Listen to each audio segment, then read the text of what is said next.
বাংলাদেশের রাজনীতিতে কি আসছে নতুন টুইস্ট? তীব্র জুলুম, দীর্ঘকালীন দমন-পীড়নের পর এক ব্যালটে এক হতে চলেছে সব ইসলামপন্থী দল।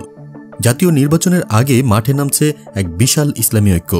জামায়াত, চরমোনাই, খেলাফত, জমিয়ত সবাই এখন এক প্ল্যাটফর্মে।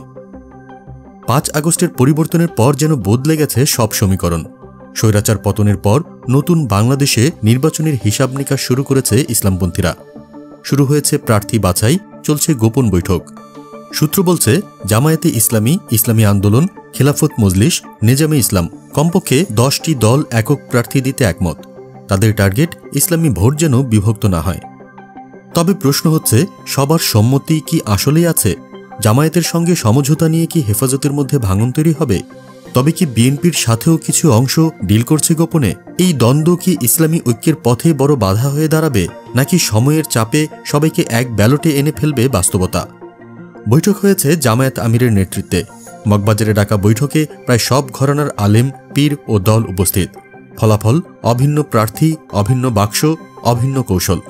জামায়াত জানিয়ে দিয়েছে, একটা ব্যালটে ইসলামপন্থীরা ভোট চাইলে তারা যে কোনো ছাড় দিতে রাজি। চরমোনাই পীর থেকে শুরু করে খেলাফত আন্দোলনের নেতারা মাঠে তৎপরতা শুরু করে দিয়েছেন। প্রত্যেকেই তাদের নিজ নিজ এলাকায় গণসংযোগ জোরদার করেছেন। ইসলামী দলগুলোর নেতারা বলছেন, এবার শুধু নির্বাচন নয়, ইসলাম ও আলেমদের রক্ষার লড়াই।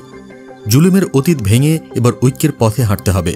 স্বাধীনতার পর 3 দল দেশ চালিয়েছে, এবার সাধারণ মানুষ ইসলামী শক্তিকে চায়। ঐক্যই তাদের অস্ত্র, একক প্রার্থীই তাদের গেম প্ল্যান। তবে এ প্রশ্ন থেকেই যায়, ঐক্য কতটা টিকবে?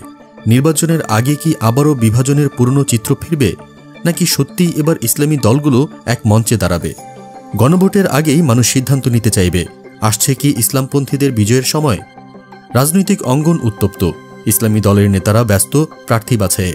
ঐক্যের ডাকে সাড়া দিয়েছেন আলেমরা, পীর মাশায়েখরা, রাজনৈতিক দলগুলো। নির্বাচনের দামামা বেজে গেছে। এখন দেখার পালা, কে কতটা রাখতে পারে নিজের কথা। এক ব্যালটে ইসলামপন্থীদের ঐক্য, নাকি আবারও ভাগাভাগির খেলা?